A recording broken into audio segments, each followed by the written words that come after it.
Breaking news చూస్తున్నాం. దేశవ్యాప్తంగా విడుదలైన సినిమాలను ఓటీటీ కంటెంట్లను గంటలోనే పైరసీ చేసి విడుదల చేస్తున్న ఐబొమ్మ నిర్వాహకుడు ఇమ్మడి రవికి నాంపల్లి కోర్టు రిమాండ్ విధించింది. 2 వారాల రిమాండ్ విధించింది. కూకట్పల్లిలోని ఒక ఫ్లాట్ లో ఉండగా సైబర్ క్రైమ్ పోలీసులు అతడిని అరెస్ట్ చేశారు. అనంతరం నాంపల్లి కోర్టులో హాజరుపరచగా న్యాయమూర్తి రిమాండ్ విధించారు. ఇమ్మడి రవిని పోలీసులు చంచల్గూడ జైలుకు తరలించారు.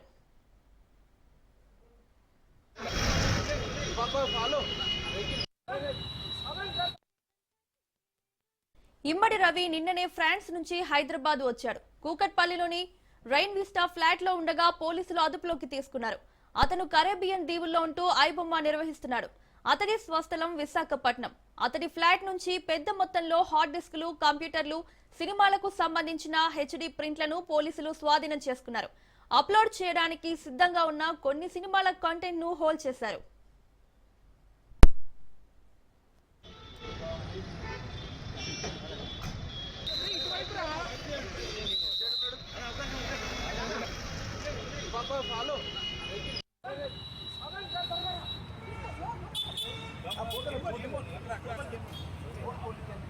देखो बेटा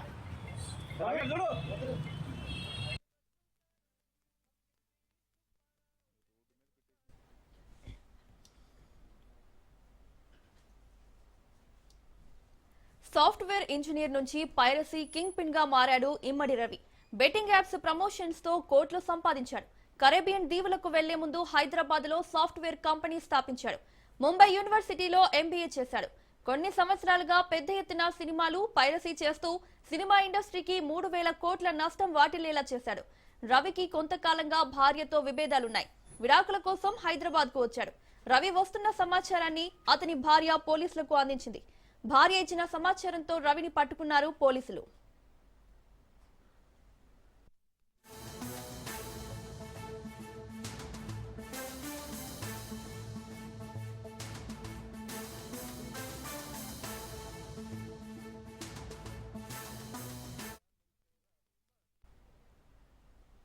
దమ్ముంటే పట్టుకోండి అని ఛాలెంజ్ చేసిన వ్యక్తిని అరెస్టు చేసిన హైదరాబాద్ సిటీ పోలీస్ డీసీపీ కవిత సైబర్ క్రైమ్ పోలీసుల్ని రాష్ట్ర హోంశాఖ స్పెషల్ సీఎస్ సివి ఆనంద్ అభినందించారు.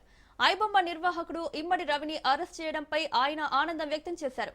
CP Sajjanar cyber crime DCP కవితకు ప్రత్యేక శుభాకాంక్షలు తెలుపుతూ ఎక్స్ లో ట్వీట్ చేశారు.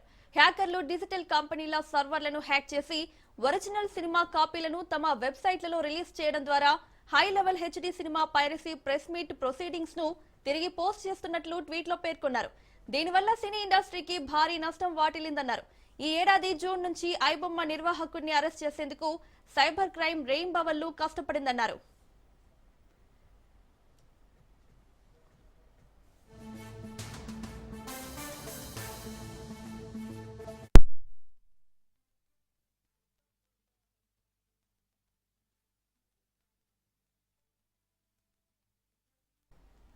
ఇదే అంశానికి సంబంధించి మరిన్ని అప్డేట్స్ మా ప్రతినిధి రత్నకుమార్ లైవ్ లో అందిస్తారు. రత్న,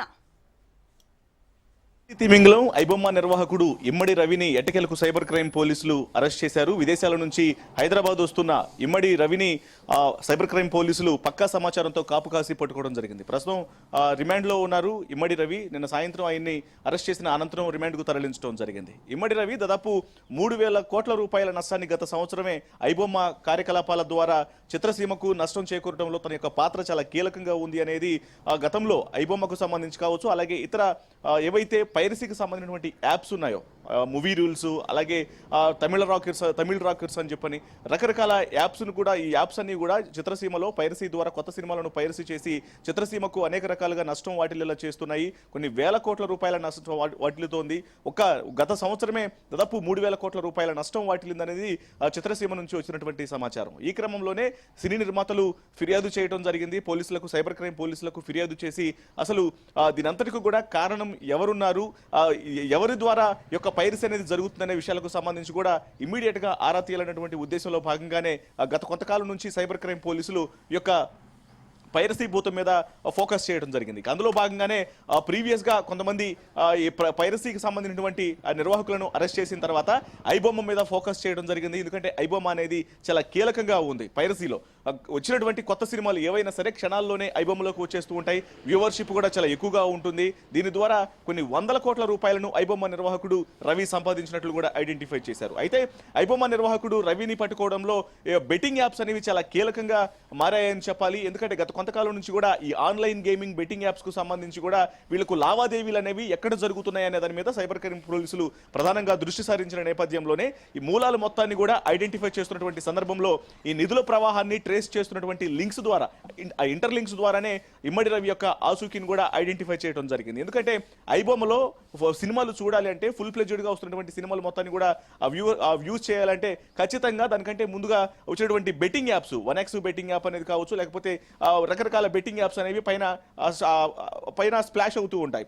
సో వీటన్నిటికి సంబంధించి కూడా ఆ బెట్టింగ్ యాప్స్ నిర్వాహకుల నుంచి పెద్ద మొత్తంలో రవికి కొన్ని వందల కోట్ల రూపాయల నిధులు అనేవి వచ్చి చేరిన నేపథ్యంలోనే సో వీటన్నిటిని కూడా ట్రేస్ చేస్తున్నటువంటి సందర్భంలోనే ఈ ఆన్లైన్ బెట్టింగ్ యాప్ల ద్వారా అతన్ని ఐడెంటిఫై చేయడం జరిగింది. ఇక రవి మొదటి నుంచి కూడా తను వైజాగ్కు చెందినటువంటి వ్యక్తి. తను MBA పూర్తి చేసిన తర్వాత పూర్తిగా యొక్క బెట్టింగ్ యాప్స్కు సంబంధించి ఏదైతే సర్వర్లను హ్యాక్ చేసి ఐబొమ్మను నిర్వహించడం, విదేశాల నుంచి ఆపరేట్ చేయడం చేస్తూ ఉంటాడు. ముఖ్యంగా కరేబియన్ దీవుల నుంచి, అలాగే ఫ్రాన్స్ నుంచి, ఆమ్స్టర్డామ్ నుంచి ఇతర దేశాల్లో కూర్చొని ఐబొమ్మను నిర్వహించడం జరుగుతుంది. మరీ ముఖ్యంగా ఎక్కడ ఒక ప్రాంతం నుంచి ఇంకొక ప్రాంతానికి వెళ్ళినప్పుడు తను IP అడ్రస్లు మారుస్తూ పోలీసుల కంటపడకుండా చాలా జాగ్రత్తలు వహించినటువంటి పరిస్థితి కూడా కనిపించింది. అయితే దీంతో పాటు తను ఎంత పెద్ద సెక్యూర్ గా ఉన్నటువంటి సర్వర్నైనా సరే హ్యాక్ చేసేటువంటి కెపాసిటీ ఉన్నట్లు కూడా తెలుస్తుంది. ముఖ్యంగా తను కొత్త సినిమాలను భద్రపరిచేటువంటి క్లౌడ్ ఫ్లేర్లను సైతం హ్యాక్ చేయగలడు. అంటే ఒక సినిమా రిలీజ్ కంటే ముందుగానే ఆన్లైన్ లోకి వచ్చేస్తుందంటే అది ఖచ్చితంగా సర్వర్ను హ్యాక్ చేయగలిగేటువంటి కెపాసిటీ అనేది హైలో ఉంటేనే అది సాధ్యం అవుతుంది. ఖచ్చితంగా ఇమ్మడి రవి అంత టాలెంట్ ను కలిగి ఉన్నటువంటి వ్యక్తి.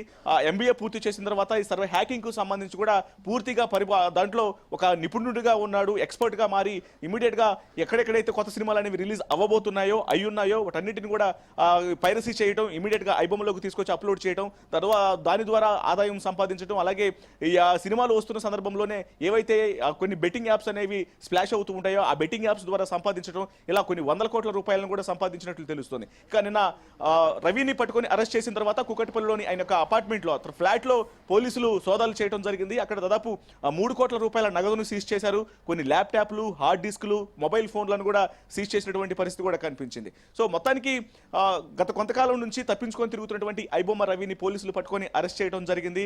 అయితే మనకు అందుతున్నటువంటి సమాచారాన్ని బట్టి అరెస్ట్ అవడంలో ఒకవైపున ఈ బెట్టింగ్ యాప్స్ కు సంబంధించి ఆన్లైన్ గేమింగ్ యాప్స్ కు సంబంధించినటువంటి మూలాలను వెలికి తీస్తున్నటువంటి సందర్భంలోనే రవి యొక్క ఆచూకీని కూడా పోలీసులు ఐడెంటిఫై చేయడం జరిగింది. అతన్ని ట్రేస్ చేశారన్నటువంటి విషయం మరొకటి. అయితే మరోవైపున గత కొంతకాలం నుంచి అతనికి అతని భార్యకు మధ్య కొంత విభేదాలు ఉన్నాయి. విడాకుల సమస్య అనేది ఉంది కాబట్టి దాన్ని క్లారిఫై చేసుకోవడంలో భాగంగా, ఆ విషయాన్ని తెలుసుకోవడంలో భాగంగానే హైదరాబాద్ వస్తున్నటువంటి సమాచారంలో భాగంగా భార్య ద్వారా వచ్చినటువంటి కొంత సమాచారం మేరకు కూడా అతన్ని పట్టుకున్నటువంటి ఇన్ఫర్మేషన్ కూడా అందుతోంది. కాకపోతే దీని మీద స్పష్టత రావాల్సినటువంటి అవసరం ఉంది. ఏదేమైనప్పటికీ కూడా బెట్టింగ్ యాప్స్ అనేవే చాలా కీలకంగా ఇప్పుడు రవిని పట్టించడంలో కీలకంగా మారాయని చెప్పాలి. ఐబొమ్మ అనేది కొన్ని వందల కోట్ల రూపాయల బిజినెస్ చేస్తుంది ఎంతో కాలంగా. ఎందుకంటే గతంలో ఐబొమ్మకు సంబంధించి అసలు ఈ యొక్క యాప్స్ అనేవి ఇబ్బందికరంగా మారాయి. ఈ ఐబొమ్మ అనేటువంటి వెబ్సైటు చాలా ఇబ్బందికరంగా మారిన నేపథ్యంలోనే పోలీసులు ఖచ్చితంగా చర్యలు తీసుకుంటామని, కఠిన చర్యలు ఉంటాయని గతంలో హెచ్చరించినప్పుడు కూడా ప్రతి సవాల్ను విసురుతూ తమను పట్టుకోలేరంటూ కూడా ప్రతి సవాల్ను విసిరినటువంటి వ్యక్తి ఐబొమ్మ నిర్వాహకుడు రవి. సో అటువంటి వ్యక్తిని కోసం అప్పటి నుంచే పోలీసులు గాలిస్తున్న నేపథ్యంలోనే ఇప్పుడు ఎట్టకేలకు పట్టుకొని అరెస్ట్ చేయడం జరిగింది. రత్నకుమార్, అయితే ఇమ్మడి రవిని అరెస్ట్ చేశారు కాబట్టి ఐబొమ్మ వెబ్సైట్ ని ఇక బ్యాన్ చేసినట్లేనా? అయితే వాస్తవానికి ఐబొమ్మ అనేది కేవలం రవి చేతుల్లోనే నడుస్తుందా, లేకపోతే ఇంకా దీనికి సంబంధించినటువంటి ఇతర వేరే వ్యక్తుల చేతుల్లో కూడా దీనికి లాగిన్స్, పాస్వర్డ్స్ అనేవి కూడా వేరే వ్యక్తుల చేతుల్లో ఉన్నాయనేది కూడా ప్రస్తుతం ఐడెంటిఫై చేయాల్సినటువంటి అవసరం ఉంది. పోలీసుల యొక్క ఇన్వెస్టిగేషన్ అనేది కొనసాగుతుంది కాబట్టి సో రవి ఇచ్చినటువంటి ఇన్ఫర్మేషన్ ప్రకారం ఖచ్చితంగా ఐబొమ్మ అనేది త్వరలో క్లోజ్ అయ్యేటువంటి అవకాశాలు చాలా ఎక్కువగా ఉంటాయి. ఎందుకంటే ఇందులో కింగ్ పిన్ గా ఉన్నాడు. ఐబొమ్మ నిర్వహణలో పైరసీ తిమింగళంగా చాలా కింగ్ పిన్ గా వ్యవహరిస్తున్నటువంటి ఇమ్మడి రవిని పట్టుకొని పట్టుకున్నారు కాబట్టి సో ఇప్పుడు అతని ద్వారా వచ్చినటువంటి సమాచారం మేరకు ఐబొమ్మ నిర్వాహకునకు సంబంధించి ఈ యొక్క వెబ్సైట్ నిర్వాహకునకు సంబంధించినటువంటి అందరి మూలాలను కూడా పట్టుకొని అరెస్ట్ చేసేటువంటి అవకాశాలు ఉంటాయి. ఐబొమ్మ వెబ్సైట్ను కూడా క్లోజ్ చేసేటువంటి అవకాశాలు అయితే లేకపోలేదు. కాకపోతే ఇది పూర్తిగా హ్యాకింగ్ ఎక్స్పర్ట్స్ ద్వారా జరుగుతున్నటువంటి కార్యకలాపాలు కాబట్టి మరి వాళ్ళ యొక్క ఇన్ఫర్మేషన్ అనేది పూర్తిగా రవి ద్వారా సైబర్ క్రైమ్ పోలీసులకు చేరుతుందా లేదా అనేటువంటి ఒక సందిగ్ధం అనేది ఉంది. ఒకవేళ పోలీసులు గనక ఐబొమ్మ నిర్వాహకులకు సంబంధించినటువంటి అందరినీ కూడా ఐడెంటిఫై చేయగలిగితే మాత్రం ఖచ్చితంగా ఐబొమ్మ వెబ్సైట్ అనేది క్లోజ్ అయ్యేటువంటి అవకాశం ఉంటుంది. సినీ పరిశ్రమకు భారీ ఉపశమనంగానే భావించాల్సినటువంటి పరిస్థితి ఉంది. ఎందుకంటే ఇతర వెబ్సైట్లతో పోల్చినప్పుడు, పైరసీ వెబ్సైట్లతో పోల్చినప్పుడు ఐబొమ్మ అనేది చాలా కీలకమైనటువంటి వెబ్సైట్గా ఉంది ఈ పైరసీ సినిమాలను ప్లే చేయడంలో.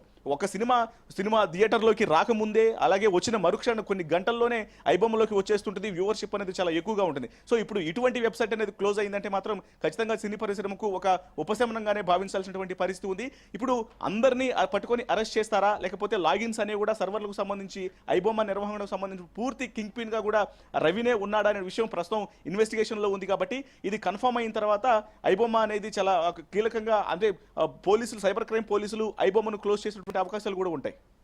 రత్న, అలాగే ఇమ్మడి రవిని అరెస్ట్ చేసిన నేపథ్యంలో సినీ ఇండస్ట్రీ ఏమంటోంది?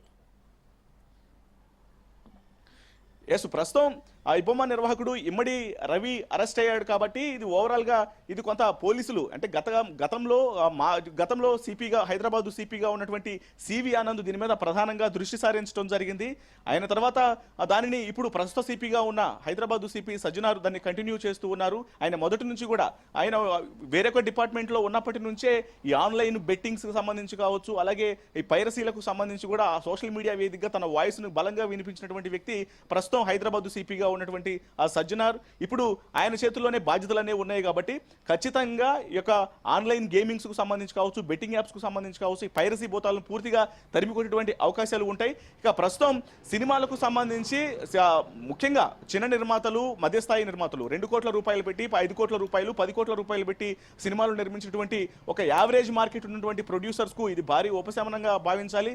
గతంలో అనేక మంది నిర్మాతలు ఈ యొక్క వెబ్సైట్లు ద్వారా పైరసీ సినిమాలు అనేవి వస్తూ ఉండటంతో తీవ్ర స్థాయిలో నష్టాలను చూసినటువంటి పరిస్థితి కనిపించింది. సో ఇప్పుడు కొంత వాళ్ళందరికీ కూడా ఉపశమనం లభించేటువంటి అవకాశాలు ఉన్నాయి. Right Ratna, thank you. TTD మాజీ ఏవీఎస్ఓ సతీష్ కుమార్ హత్య కేసులో దర్యాప్తు ముమ్మరంగా కొనసాగుతుంది. ప్రత్యేక రైలులో సీన్ రీకన్స్ట్రక్షన్ చేశారు పోలీసులు. రాయలసీమ ఎక్స్ప్రెస్ వెళ్లినంత వేగంతోనే వీక్లీ ఎక్స్ప్రెస్ వెళ్తున్న రైలు నుంచి 2 బొమ్మలను అధికారులు తోసేశారు. దీంతో 2 బొమ్మలు పడిన చోటు నుంచి 2-3 అడుగుల లోపే ఉంది. రైల్వే ట్రాక్ నుంచి 100 అడుగులకు పైగా దూరంలో సతీష్ మృతదేహం కనిపించింది. సీన్ రీకన్స్ట్రక్షన్ తో సతీష్ కుమార్ హత్యపై పోలీసులకు క్లారిటీ వచ్చే అవకాశం ఉంది.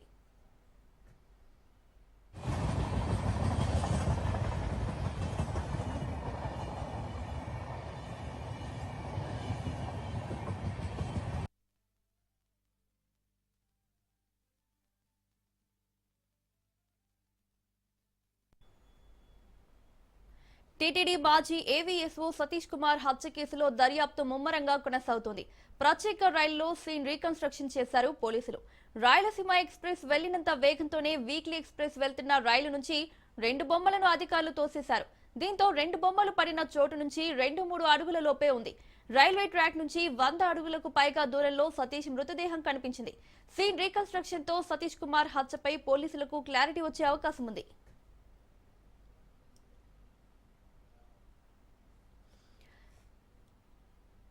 టీటీడీ మాజీ ఏవీఎస్ఓ సతీష్ కుమార్ హత్యకు సంబంధించి రీకన్స్ట్రక్షన్ చేసినట్లు తెలుస్తోంది. ఇక దీనికి సంబంధించి మరిన్ని అప్డేట్స్ మా ప్రతినిధి సురేష్ అందిస్తారు. సురేష్, రైతు మొంక ఏదైతే పరకామణి కేసులో ఫిర్యాదుదారుగా ఉన్న మాజీ ఏవీఎస్ఓ సతీష్ అనుమానాస్పద మృతి కేసును హత్య కోణంలో పోలీస్ శాఖ దర్యాప్తు చేస్తుంది. ఇప్పటికీ 10 బృందాలుగా ఏర్పడి ఈ కేసు సంబంధించి పూర్తిగా దర్యాప్తు చేస్తున్నారు. ఎందుకంటే పూర్తిగా పోలీసులు, వైద్య అధికారులు, సిఐడి డీజీ రవిశంకర్ అయ్యర్ భేటీ అయ్యారు. నిన్న ఉదయం 9 గంటలకు సమావేశమై మధ్యాహ్నం 1 గంటకు పలు కోణాల్లో ఈ ఎలా జరిగి ఉంటుందనే అంశాన్ని వైద్యులు, అలాగే పోలీస్ శాఖ, అలాగే ప్రత్యేక నిపుణులు కూడా, ఫోరెన్సిక్ నిపుణులతో కూడా తెచ్చిన పరిస్థితి. గుంతకల్లు సంబంధించి మరో పోలీసు బృందం దర్యాప్తు చేస్తున్నారు. రైలులో నుంచి బొమ్మలను తోసివేసి సీన్ రీకన్స్ట్రక్షన్ కూడా చేసిన పరిస్థితి. 100 కిలోమీటర్లు వెళ్తున్న రైలు నుంచి 2 బొమ్మలను ఏవీఎస్ఓ సతీష్ వీటితో 2 బొమ్మలను ట్రైన్ లోంచి కిందకు తోసి ఏ విధంగా ముందుకు వెళ్తాయి, ఎటుపడిపోతే వ్యక్తి మృతి చెందుతాడనే అంశాన్ని డిఐజీ రవిశంకర్ అయ్య స్వయంగా పరిశీలించారు. సంచలనం కలిసిన ఈ కేసులో ఇప్పటికీ పలు బృందాలు విచారిస్తున్నాయి. పూర్తిగా 13వ తేదీ రాత్రి 11:50 ట్రైన్ ఎక్కినట్టుగా సీసీటీవీ ఫుటేజ్ లో కనబడుతుంది. ఏవేసో సతీష్ పరకామణి కేసులో కీలకంగా మారిన అంశము సిఐడి దర్యాప్తు చేస్తున్న తరుణంలో ఈ హత్య జరగడంతో వాళ్ళ కుటుంబ సభ్యుల ఫిర్యాదు మేరకు ఆ కేసును దర్యాప్తు చేస్తున్నారు. ఇప్పటికే ఈ కేసు సంబంధించి భోగిలో రైల్లోని భోగిలో రక్తం మరుగులు కనిపించాయని రైలు సిబ్బంది కూడా చెప్పారు. ఆ ఘటనలో పూర్తిగా రైల్లో ఉన్న సిబ్బంది కూడా పోలీస్ శాఖ విచారిస్తుంది. మరోవైపు ఆయన లగేజ్ సంబంధించి, ఎందుకంటే ఆ లగేజ్ ఆ సీసీ కెమెరా కూడా దాదాపు లగేజ్ తీసుకొని బయలుదేరిన క్రమంలోనే సీసీటీవీ ఫుటేజ్ కనబడుతుంది. అయితే 29గా రిజర్వేషన్ చేసుకున్న సతీష్ 11వ భోగిలో లగేజ్ దొరుకుతుందని సిబ్బంది చెప్తున్నారు. లగేజ్ అక్కడ దొరకడానికి కారణం ఏంటి, ఆ సిబ్బంది ఎప్పుడు గుర్తించారు, ట్రైన్ లోంచి మరొక ఎవరితోనైనా మాట్లాడే ప్రయత్నం చేశారా, అలాగే గత 3 నెలల కాల్ డేటాని బయటకు తీయాలని ఫోరెన్సిక్ కూడా ఆదేశాలు జారీ చేశారు. అదే డిఐజీ ఎవరైతే షిమూషి, సిఐడి డీజీ రవిశంకర్ అయ్యారు, ఆ జిల్లా ఎస్పీ జగదీష్ పూర్తి స్థాయిలో భేటీ 10 బృందాలను ఏర్పాటు చేసి ఉన్నారు. పూర్తిగా ఈ కేసుని ఛాలెంజ్ గా తీసుకున్నారని చెప్పుకోవాలి. కీలక దశలో హైకోర్టు ఆదేశాలతో పరకామణి కేసు విచారణ సమయంలో ఈ ఘటన జరగడం, మరోవైపు ఫస్ట్ అనుమానాస్పదిగా అనుకున్నప్పటికీ ఆ తర్వాత హత్యగా తేలడం, తన వెనకాల పెద్ద ఆయుధంతో దాడి అయినట్టుగా కనపడంతో ఇది పూర్తి స్థాయిలో హత్యగా పోలీస్ శాఖ దర్యాప్తు చేస్తుంది. దీని వెనకాల ఎవరున్నారు, ఎవరు హత్య చేయాల్సి వచ్చింది, ఎవరు ప్రమేయం ఉంటుంది, పోలీస్ శాఖలోనే ఉన్నారా లేదా బయట వ్యక్తులు ఎవరైనా సుపారీ ఇచ్చి గ్యాంగ్ తీసుకొచ్చి హత్య చేశారా అనే కోణంలో పలు కోణాల్లో కూడా పోలీస్ శాఖ దర్యాప్తు చేస్తుంది. భోగిలో రక్తం మరుగులుగా ఉండడాన్ని ప్రత్యేకంగా చూస్తున్నారు. మరోవైపు సీటు ఎందుకు మారింది, సతీష్ A1 భోగిలోని 29వ బెర్త్ రిజర్వ్ చేసుకున్నారు, కానీ ఆయన లగేజ్ 11వ సీట్ వద్ద సిబ్బంది గుర్తించారు. కొన్ని గంటల ముందు సతీష్ భార్యకు కూడా ఫోన్ చేసినట్లు తెలుస్తుంది. అక్కడి నుంచి ఫోన్ లిఫ్ట్ చేయకపోతే నాట్ ఫీలింగ్ కంఫర్ట్ అనే మెసేజ్ అని కూడా ఆమెకు పెట్టినట్టుగా తెలుస్తుంది. ఆ రకంగా కుటుంబ సభ్యుల ప్రమేయం ఉందా, ఎందుకంటే కుటుంబం ఎటువంటి ప్రమేయం లేనప్పటికీ ఆ రకం కూడా పోలీస్ శాఖ దృష్టి. మరోవైపు ఈ కేసుకు సంబంధించి ఇప్పటికీ 10 బృందాలను ప్రత్యేకంగా రవిశంకర్ అయ్యర్ సిఐడి డీజీ నియమించి ఉన్నారు. ప్రతి పోలీస్ శాఖ కూడా విషయాన్ని బయటకు పొక్కనీయకుండా చాలా జాగ్రత్తగా దర్యాప్తు చేస్తున్నారు. మరోవైపు నిన్న మధ్యాహ్నం కూడా ఆ సంఘటన ఇది కోమలి రైల్వే ట్రాక్ వద్ద సీన్ రీకన్స్ట్రక్షన్ చేశారు. దాదాపు 2 డ్రోన్ కెమెరాలతో వీడియో కూడా చిత్రీకరించారు. పూర్తి స్థాయిలో మాజీ ఏవేసో సతీష్ ఎలా చనిపోయాడు అనే దాని మీద, హత్య ఎలా చంపబడ్డారు అనే అంశం మీద పూర్తి స్థాయిలో పోలీస్ శాఖ ప్రత్యేకంగా దృష్టి సారించి పలు బృందాలతో దర్యాప్తు చేస్తున్నారు. ఇప్పటికే దీనికి సంబంధించి చాలా పోలీస్ శాఖ సీరియస్ గా ఉన్నట్టు తెలుస్తుంది. Mounika. Right Suresh, thank you.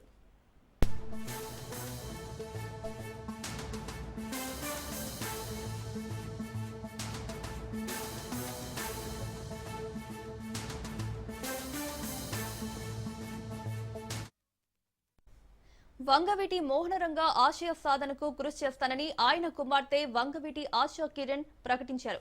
విజయవాడలోని వంగవీటి రంగ విగ్రహానికి పూలమాల వేసి నివాళులర్పించారు. రాధారంగ మిత్ర మండలి ఆహ్వానం మేరకు కార్యక్రమాల్లో పాల్గొంటానని అన్నారు. పబ్లిక్ లైఫ్ కు కొంతకాలం దూరంగా ఉన్నానని చెప్పారు. ఇకపై పూర్తి స్థాయిలో ప్రజలకు చేరువవుతానని తెలిపారు. ప్రజలకు ఏ కష్టం వచ్చినా తాను అండగా నిలుస్తానని చెప్పారు. రాధారంగ మిత్ర మండలి మధ్య కొంత గ్యాప్ ఉందని అన్నారు. ఆ గ్యాప్ ను పూరించడానికి తాను వస్తున్నానని తెలిపారు. కులమత భేదాలకు తావు లేకుండా ప్రజలకు సహాయం చేసిన ఏకైక వ్యక్తి వంగవీటి మోహనరంగ అని గుర్తు చేశారు.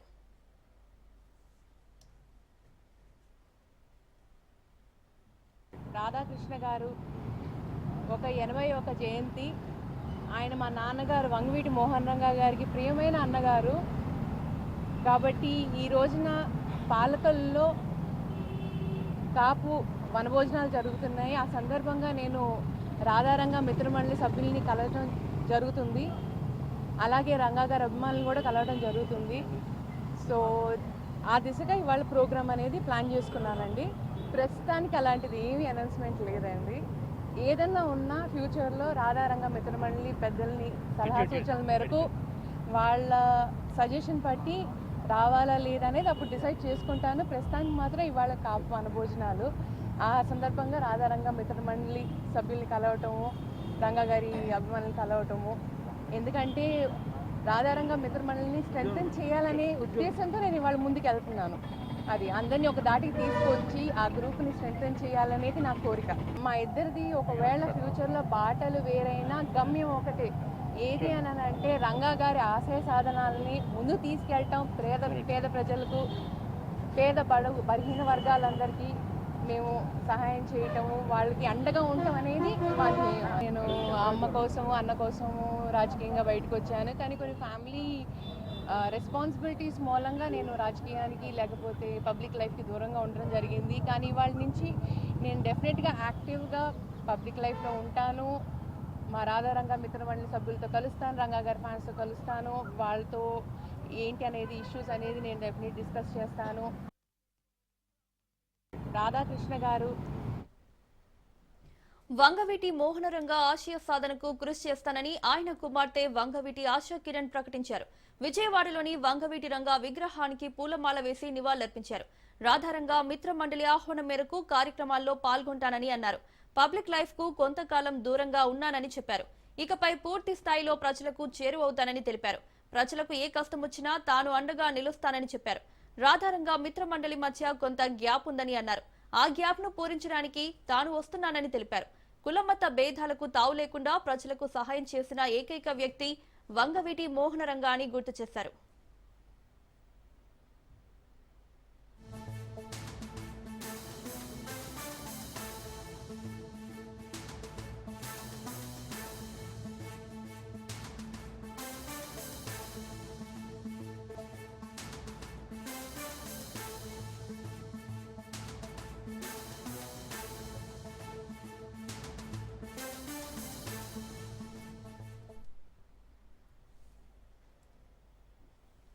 వంగవీటి మోహనరంగ ఆశయ సాధనకు కృషి చేస్తానని ఆయన కుమార్తె వంగవీటి ఆశా కిరణ్ ప్రకటించారు.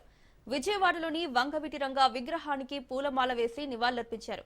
రాధారంగ మిత్రమండలి ఆహ్వానం మేరకు కార్యక్రమాల్లో పాల్గొంటానని అన్నారు. పబ్లిక్ లైఫ్ కు కొంతకాలం దూరంగా ఉన్నానని చెప్పారు. ఇకపై పూర్తి స్థాయిలో ప్రజలకు చేరువవుతానని తెలిపారు. ప్రజలకు ఏ కష్టం వచ్చినా తాను అండగా నిలుస్తానని చెప్పారు. రాధారంగ మిత్రమండలి మధ్య కొంత గ్యాప్ ఉందని అన్నారు. ఆ గ్యాప్ ను పూరించడానికి తాను వస్తున్నానని తెలిపారు. కులమత భేదాలకు తావు లేకుండా ప్రజలకు సహాయం చేసిన ఏకైక వ్యక్తి వంగవీటి మోహనరంగ అని గుర్తు చేశారు.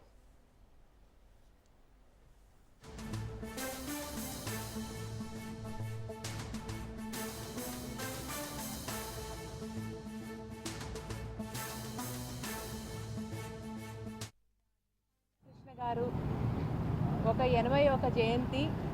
ఆయన మా నాన్నగారు వంగవీటి మోహన్ రంగ గారికి ప్రియమైన అన్నగారు కాబట్టి ఈ రోజున పాలకొల్లో కాపు వనభోజనాలు జరుగుతున్నాయి. ఆ సందర్భంగా నేను రాధారంగ మిత్రమండలి సభ్యుల్ని కలవడం జరుగుతుంది. అలాగే రంగా గారి అభిమానులు కూడా కలవడం జరుగుతుంది. సో ఆ దిశగా ఇవాళ ప్రోగ్రామ్ అనేది ప్లాన్ చేసుకున్నానండి. ప్రస్తుతానికి అలాంటిది ఏమీ అనౌన్స్మెంట్ లేదండి. ఏదన్నా ఉన్నా ఫ్యూచర్లో రాధారంగ మిత్రమండలి పెద్దల్ని సలహా సూచనల మేరకు వాళ్ళ సజెషన్ బట్టి రావాలా లేదా అనేది అప్పుడు డిసైడ్ చేసుకుంటాను. ప్రస్తుతానికి మాత్రం ఇవాళ కాపు వనభోజనాలు. ఆ సందర్భంగా రాధారంగ మిత్రమండలి సభ్యుల్ని కలవటము, రంగా గారి అభిమానులు కలవటము. ఎందుకంటే రాధారంగ మిత్రమండలిని స్ట్రెంగ్తన్ చేయాలనే ఉద్దేశంతో నేను ఇవాళ ముందుకు వెళ్తున్నాను. అది అందరినీ ఒక దాటికి తీసుకొచ్చి ఆ గ్రూప్ని స్ట్రెంగ్తన్ చేయాలనేది నా కోరిక. మా ఇద్దరిది ఒకవేళ ఫ్యూచర్లో బాటలు వేరైనా గమ్యం ఒకటే. ఏది అని అంటే రంగా గారి ఆశయ సాధనాలని ముందు తీసుకెళ్ళటం, పేద ప్రజలకు, బలహీన వర్గాలందరికీ మేము సహాయం చేయటము, వాళ్ళకి అండగా ఉండటం అనేది మా ధ్యేయం. నేను అమ్మ కోసము అన్న కోసము రాజకీయంగా బయటకు వచ్చాను. కానీ కొన్ని ఫ్యామిలీ రెస్పాన్సిబిలిటీస్ మూలంగా నేను రాజకీయానికి లేకపోతే పబ్లిక్ లైఫ్కి దూరంగా ఉండడం జరిగింది. కానీ వాళ్ళ నుంచి నేను డెఫినెట్గా యాక్టివ్గా పబ్లిక్ లైఫ్లో ఉంటాను. మా రాధారంగ మిత్రమండలి సభ్యులతో కలుస్తాను, రంగా గారి ఫ్యాన్స్తో కలుస్తాను. వాళ్ళతో ఏంటి అనేది ఇష్యూస్ అనేది నేను డెఫినెట్ డిస్కస్ చేస్తాను. రాధాకృష్ణ గారు